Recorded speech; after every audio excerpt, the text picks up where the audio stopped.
तो BPSC ADO का exam हाल ही में खत्म हुआ है। आज हम इस एग्जाम का एक एनालिसिस करने वाले हैं, सीधे एक कैंडिडेट के नजरिए से कि उनका एक्सपीरियंस कैसा रहा। चलिए शुरुआत उन्हीं के शब्दों से करते हैं। देखिए, ये कोई एक्सपर्ट की राय नहीं है, बल्कि ये कैंडिडेट का फर्स्ट हैंड एक्सपीरियंस है जो उन्होंने एग्जाम हॉल से बाहर निकलकर शेयर किया है। तो आज हम किन किन बातों पर गौर करेंगे। सबसे पहले देखेंगे अटेंडेंस और लैंग्वेज पेपर का क्या हाल था।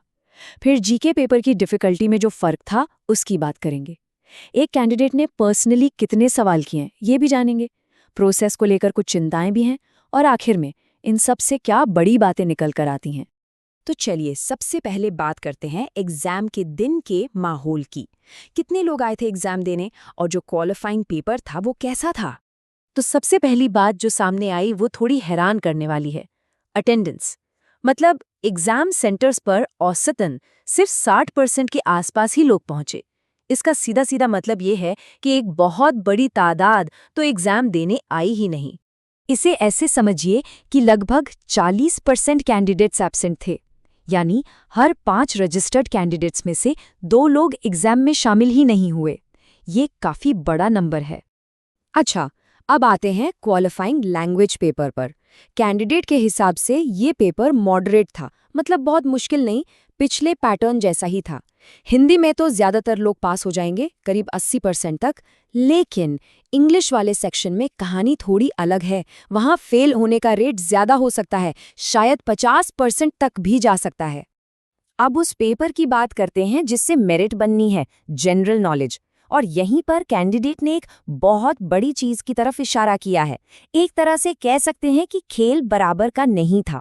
कैंडिडेट का एक्सपीरियंस एक बहुत ही दिलचस्प पैटर्न दिखाता है। 14 और 15 तारीख का जो पेपर था वो बहुत मुश्किल था। फिर 17-18 को थोड़ा सा आसान हुआ और 20 तारीख को तो बाकी दिनों के मुकाबले काफी आसान था। मतलब एक ही एग्जाम, लेकिन डिफिकल्टी लेवल में इतना बड़ा फर्क। तो सवाल उठता है कि ये अंतर आया क्यों? असल में वजह थी सवालों के फॉर्मेट में बदलाव। शुरू के दिनों में लंबे लंबे स्टेटमेंट वाले सवाल थे जो एक एक पेज के थे, और बाद के दिनों में सवाल सीधे सपाट वन लाइनर हो गए। हाँ, वो डीप थे, पर उन्हें सॉल्व करने का एक्सपीरियंस बिल्कुल अलग था।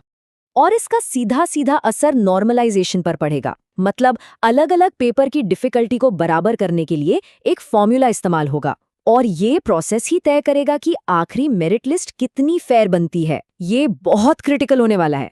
चलिए अब जरा जनरल एनालिसिस से हटकर उस कैंडिडेट के पर्सनल एक्सपीरियंस पर आते हैं जिन्होंने ये सब बताया है। उनके नंबर्स से कहानी और भी साफ हो जाएगी। जीके के पेपर में 100 में से उन्होंने कुल 88 सवाल अटेम्प्ट किए। पहली नजर में तो ये एक जबरदस्त अटेम्प्ट लगता है ना? मगर कहानी में एक ट्विस्ट है। नेगेटिव मार्किंग भी तो थी। तो उसके बाद वो उम्मीद कर रहे हैं कि उनका फाइनल स्कोर कहीं 55 से 60 के बीच आकर टिकेगा।